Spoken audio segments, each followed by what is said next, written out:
And once you complete your remediation program, you move into the next phase, which is your reporting and certification. So you conduct another review, do a reassessment, certify and report on PCI compliance. So literally, if you see this journey, the word compliance is literally the last aspect. It is basically writing a report saying, yeah, I have done all these things. So it's like a checklist. So realistically, organizations need to focus on the previous two slides, which is assess and remediate, to arrive at the third phase, certify. And you may, as an organization, may not reach the final stage of certification or even reporting, and you may continue remediation and maintenance, which is the next phase, which I'll go through in a little more detail. Because while you're remediating some aspects of PCI, doesn't mean you don't need to maintain compliance in the other areas where you're already compliant.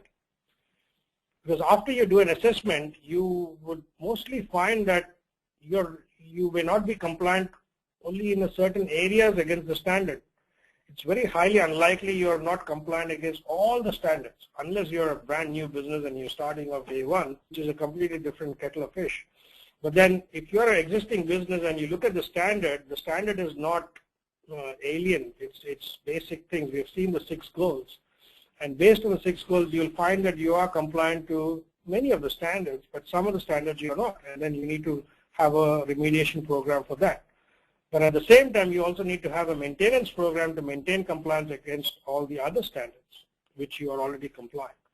And that involves monitoring your logs, monitoring your file integrity, running your vulnerability scans, and there is a requirement to run these vulnerability scans every quarter, running an annual penetration testing, checking your routers and firewall rules and policies, and then conducting your annual assessment, which is the next phase, which is the 12-month cycle. So at the end of the maintenance phase, you move to the next phase, which is basically your annual assessment.